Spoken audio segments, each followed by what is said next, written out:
नमस्कार, आदाब, सत श्री अकाल, जय भीम, जोहार। मेरा नाम है नवीन कुमार। तो सरजीत तय हो गया, इस देश के प्रधानमंत्री अंबानी की दावत उड़ाते फिरेंगे और हमारे वीर सैनिक जम्मू कश्मीर में शहादत देंगे। इस देश के प्रधानमंत्री कलफदार वस्त्र की रंगीनियों में डूबे रहेंगे और जवानों के मां बाप अपने जिगर के टुकड़ों के लिए सफेद कफन का बंदोबस्त करेंगे। इस देश के प्रधानमंत्री दुनिया भर में उड़ उड़कर 56 भोग जीमते रहेंगे और निर्दोष नागरिकों को पाकिस्तान मारता रहेगा। नरेंद्र मोदी राष्ट्रीय सुरक्षा और संप्रभुता के लिए अब एक धब्बे में तब्दील होते जा रहे हैं। पूछा जाना चाहिए कि क्या हुआ मोदी जी, आप तो नोटबंदी से ही आतंकवाद को खत्म करने चले थे, फिर आपने सपना दिखाया कि जो बचा हुआ है वो धारा 370 को खत्म करने से खत्म हो जाएगा, इसके बाद 3 तलाक खत्म करने से खत्म हो जाएगा, मुसलमानों को सबक सिखाने से खत्म हो जाएगा। क्या हुआ? अब पूरी दुनिया देख रही है कि जम्मू कश्मीर में पाकिस्तान के आतंकवादी मौज उड़ाते हैं और इधर नरेंद्र मोदी मस्त चादर तानकर खर्राटे लेते हैं। चलिए, मणिपुर तो आपका कुछ नहीं लगता मोदी जी, हिम्मत नहीं होती मणिपुर का मां बोलने में, लेकिन कश्मीर तो महबूबा है ना, उसे कैसे पाकिस्तान के रहमो करम पर छोड़ दिया? यह बात अब कही ही जानी चाहिए कि पाकिस्तान के सामने पिद्दी नजर आ रहे हैं नरेंद्र मोदी, अमित शाह और राजनाथ सिंह। चीन को छोड़ दीजिए, इस्लामाबाद तक को लाल लाल आंख दिखाने में मोदी की आंखों का गोटा निकल जा रहा है। यह बात हर दिन और साबित होती जा रही है कि कश्मीर को संभालना न तो नरेंद्र मोदी के बस की बात है, न गृह मंत्री अमित शाह के बस की बात है और न ही रक्षा मंत्री राजनाथ सिंह के बस की बात है। तीनों पाकिस्तान के खूंखार इरादों के सामने थर थर कांपते नजर आ रहे हैं। नरेंद्र मोदी की नीतियों ने जम्मू कश्मीर को जवानों की शहादत का कारखाना बना डाला है। एक बार फिर से डोडा जिले में डेसा जंगल के धारी गोटे उरार बागी में एक सर्च ऑपरेशन के दौरान आतंकवादियों की गोलीबारी में सेना के एक कैप्टन और एक पुलिसकर्मी समेत 5 जवान शहीद हो गए। जम्मू डिवीजन के डोडा में 34 दिन में यह 5वां एनकाउंटर था। इसके पहले 9 जुलाई को एनकाउंटर हुआ था। वहां 26 जून को 1 हमला और 12 जून को 2 हमले हुए थे। सभी हमलों के बाद मुठभेड़ हुई थी। कभी आतंकवादियों ने सेना की गाड़ी को निशाना बनाया तो कभी तीर्थयात्रियों से भरी बस पर हमला कर दिया। नरेंद्र मोदी की कश्मीर पॉलिसी हमारे जवानों और नागरिकों के लिए आदमखोर साबित हो रही है। 2021 के बाद से अकेले जम्मू में ही 21 आतंकी घटनाएं हो चुकी हैं। इन 3 सालों में 42 जवान शहीद हो चुके हैं और 23 नागरिकों की भी मौत हुई है। इसमें कश्मीर घाटी में हुए हमले और शहादत शामिल नहीं है, केवल जम्मू रीजन की बात कर रहा हूं। मुसलमानों को सबक सिखाने की नफरती सोच ने जम्मू कश्मीर जैसे निहायत संवेदनशील राज्य को आतंकवादियों का अड्डा बना डाला है। और जो सबसे ज्यादा चिंता की बात है वो ये कि मोदी की नीतियों ने जम्मू के हिंदुओं को सबसे ज्यादा खतरे में डाला है। भास्कर की एक रिपोर्ट कहती है कि पिछले कुछ सालों में आतंक का शिफ्ट कश्मीर से जम्मू रीजन में हो रहा है और निशाने पर हिंदू बहुल गांव है।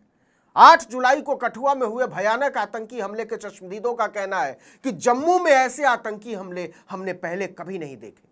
कठुआ में जिस जगह पर यह आतंकी घटना हुई वो बाडनोटा गांव के पास है। यह हिंदू बहुल गांव है। जम्मू के कठुआ, सांबा और डोडा जैसे जिलों में हिंदू मुस्लिम आबादी लगभग बराबर बराबर है, लेकिन आतंकियों ने सेना पर घात लगाने के लिए हिंदू गांवों को ही चुना।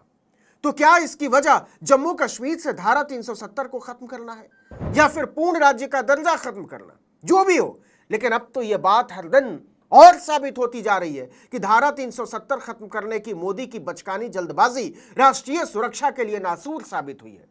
नरेंद्र मोदी और अमित शाह की जुगलबंदी को कश्मीर की पेचीदा और संवेदनशील परिस्थितियों की साफ ही हवा नहीं थी।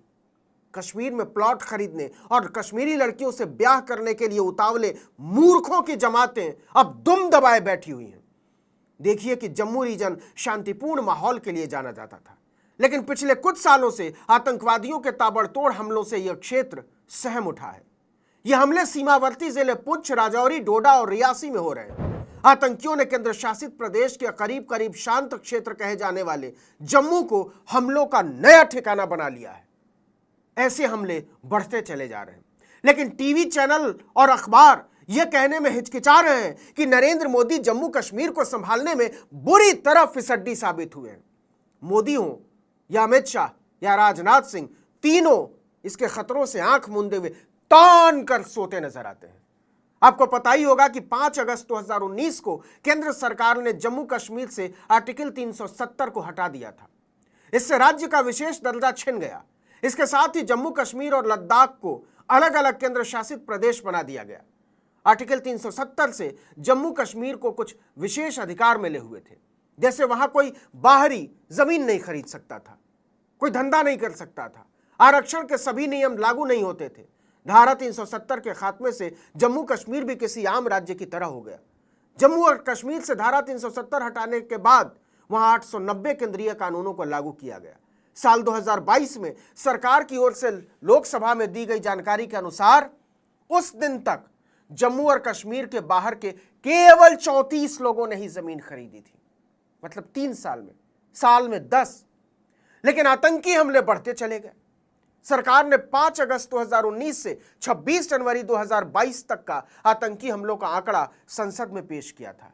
इन आंकड़ों के मुताबिक इन 3 सालों में राज्य में 541 आतंकी घटनाएं दर्ज की गई थी। इन घटनाओं में 98 आम नागरिक और सुरक्षा बलों के 109 जवान शहीद हुए थे। 26 जनवरी 2022 से लेकर आज तक का आंकड़ा इससे अलग है। जोर शोर से कहा गया था कि धारा 370 खत्म होने के बाद कश्मीरी पंडित वापस लौट आएंगे घाटी में, लेकिन ऐसा कुछ नहीं हुआ।